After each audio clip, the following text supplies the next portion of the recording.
The Help. The Help is a novel by an American author named Kathryn Stockett. It is a story about African American maids working in white households.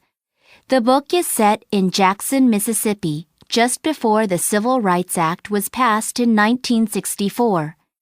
The story is told mainly by three women, Skeeter, Abilene, and Minnie. Skeeter is the daughter of a rich white family.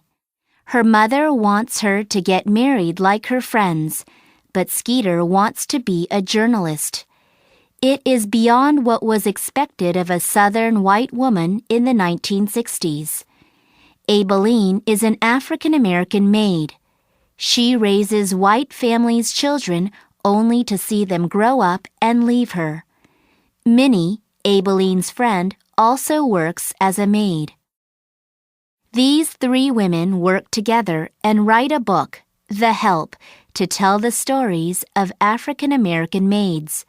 While they are working together, a friendship develops across races and social status.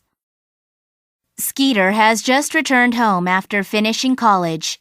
One day, she meets her friends and is shocked to hear her friends discussing their project, the Home Help Sanitation Initiative. Sharing the toilet with colored people is very dangerous. They carry diseases. That's why I've designed the Home Help Sanitation Initiative, says Hilly. The home? The what? I ask her, hoping the maid serving us won't hear our talk. It's a bill that requires every white home to have a separate bathroom for the colored help. She simply answers as if that should be taken for granted. I can't believe my ears. Why can't black maids use the family bathroom while they care for the children? I make a face at her saying, maybe we ought to just build your bathroom outside. Skeeter decides to reveal the stories of these mistreated maids by writing a book. However, the problem is getting the maids to agree to speak with her. She asks Abilene, who works for the family of one of her white friends, if she can interview her for the book. I'm surprised to find Miss Skeeter standing in front of my house. It's uncommon for white people to come to the blacks' villages. Abilene, could you tell me about what it is like to work as a maid in white households? Miss Skeeter, doesn't that sound dangerous to you? I whisper. It'll be fine if we're careful. She lowers her voice a little, but still not enough. Shh, please. I'll get fired if my boss finds out I talked behind your back. We won't tell her or anyone. These will be private interviews. I stare at her, thinking she must be out of her mind, but she stands firm in her belief. No one's ever done this before.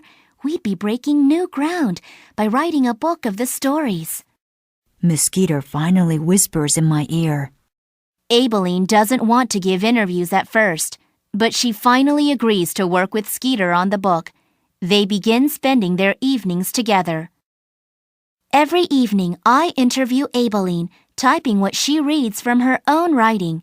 She seems excited that people are going to read the story. Our hope grows stronger. One night, Abilene says, I want to read some books. It might help me with my own writing.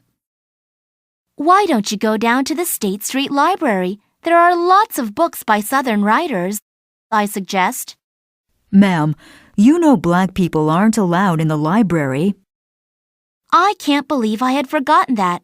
The library is only for white people. There was even a protest by black people at the library a few years ago.